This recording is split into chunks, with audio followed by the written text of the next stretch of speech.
Sir বলছি, পঞ্চায়েত মহিলা পরিচালিত যারা প্রধান রয়েছে তাদের নিয়ে একটা ইয়ে করার মানে কি বলে ট্রেনিং হবে, তো সেটা কি নিয়ে ট্রেনিংটা হবে? আসলে আমাদের বিভিন্ন রকমের ট্রেনিং হচ্ছে, প্রধানদের, সভাপতিদের, উপপ্রধান, সহকারী সভাপতি, বিভিন্ন রকমের ট্রেনিং হচ্ছে।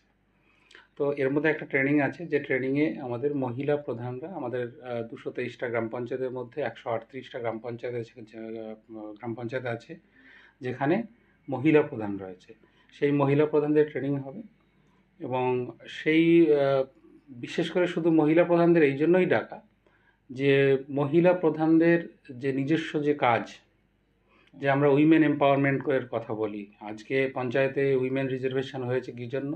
মহিলাদের ক্ষমতায়নের জন্য। তো মহিলাদের যে কাজ, মহিলার যে লিডারশিপ, তার জন্য আমাদের ট্রেনিংটা দেয়া হবে। আর জেন্ডার ডিসক্রিমিনেশন যেটা আমাদের আছে সেটাও ওখানে বলা হবে। আর এই ট্রেনিংয়ে মহিলা প্রধানদের হাজব্যান্ডদেরও ডাকা হয়েছে। তার কারণ হচ্ছে উইমেন এম্পাওয়ারমেন্ট শুধু মহিলারা বুঝলেই হবে না, পুরুষকেও বুঝতে হবে। আর তো প্রধানদের যারা স্বামী আসবে তারাও ওটা বুঝতে পারবেন যে আমার স্ত্রী যখন প্রধান হয়েছেন, তিনি প্রধান, সকলের প্রতিনিধি, জনপ্রতিনিধি, তাকে যেভাবে কাজ করতে হবে, তাকে ফ্রন্ট থেকে কাজ করতে হবে। তার উপরে যেন পারিবারিক কোনো রকম কোনো ইয়ে না থাকে, সে যেন নিজের ক্ষমতাটাকে জাহির করতে পারে, মানুষের জন্য কাজ করতে পারে, এই জন্য এই ট্রেনিংটা। মানে হাজব্যান্ডকে ডাকার কি এইটাই উদ্দেশ্য? হ্যাঁ, এটাই উদ্দেশ্য। তার কারণ হচ্ছে শুধু মহিলারা বুঝলেই তো হবে না, যে আমরা সবাই বলি যে মহিলাদের এগিয়ে নিয়ে যেতে হবে, সেটা শুধু মহিলারা বুঝতেও হবে না, পুরুষকে সেখানে সহযোগিতা করতে হবে। পুরুষ যেদিন ভালো করে বুঝতে পারবে সত্যি মহিলাদেরকে এগিয়ে আনা উচিত, সেদিনই মহিলাদের ক্ষমতায়ন সম্পূর্ণ হবে। কবে হবে এটা? 5 তারিখ থেকে শুরু হচ্ছে, আমাদের 2টো ব্যাচে এটা হচ্ছে। টোটাল 138টা গ্রাম পঞ্চায়েত আমরা 2টো ব্যাচে শেষ করে দেবো। এখানে সবাইকে একসঙ্গে ডাকা সম্ভব হয় না, ওই জন্য 2টো ব্যাচ আলাদা আলাদা করা হয়েছে, 2 দিনের ট্রেনিং পার ব্যাচ। আপনার নাম যদি একটু? আচ্ছা, আমি দেবদুলাল বিশ্বাস, district panchayat and rural development officer. জেলা প্রশাসনের তরফ থেকে একটা নির্দেশিকা জারি করা হয়েছে 2 তারিখ থেকে 10 তারিখ পর্যন্ত, 5 তারিখ থেকে 10 তারিখ পর্যন্ত প্রধান যেসব মহিলারা রয়েছে তাদের হাজব্যান্ডদের নিয়ে একটা ট্রেনিং হবে। তো এতে হাজব্যান্ডদের কি ভূমিকা এবং কেন তাদেরকে ট্রেনিং দেওয়া হচ্ছে? আচ্ছা বলি, আমাদের মাননীয় মুখ্যমন্ত্রী যেটা করেন, তিনি সার্বিক উন্নয়নের নিরিখেই তিনি সব কিছুটা আগামী দিনের কীভাবে চলবে, উন্নয়ন কিভাবে হবে, তিনি উন্নয়নের কাণ্ডারি। সেই দিক দিয়ে বলবো উনি যে সিদ্ধান্ত নিয়েছেন তা খুব সুন্দর।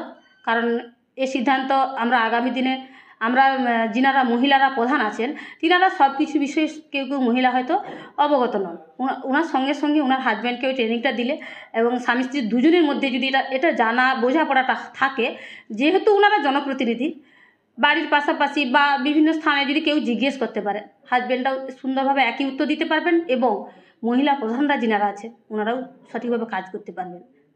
আমি মনে করি যে মুখ্যমন্ত্রী মহাশয়, মাননীয় মুখ্যমন্ত্রী ম্যাডাম যিনি আছেন ওনার সঙ্গে সহমত পোষণ করি। কারণ মহিলার সঙ্গে সঙ্গে হাজব্যান্ডকে দিলে অবশ্যই খুব সুন্দর হবে পরিবেশ।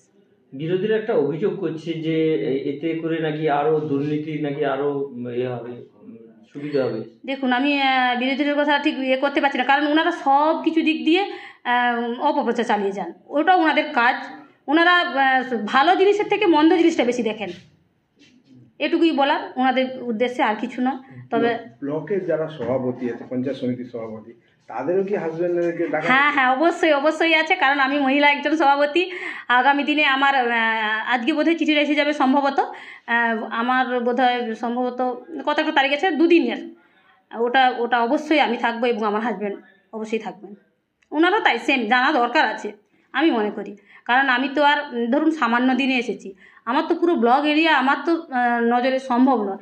সব কিছু বিষয়ে যে আমি একদম পারদর্শী হয়ে গেছি তা কিন্তু নয়। আমার হাজব্যান্ডেরও বিষয়টা জানা থাকলে তাহলে কী হবে, আরও সুন্দর, আগামী দিনগুলো আরও সুন্দর হবে। এটাই বলার। আপনার নাম? আমার নাম ঝর্ণাহিত বর্মন, তমলুক পঞ্চায়েত সমিতির সভাপতি।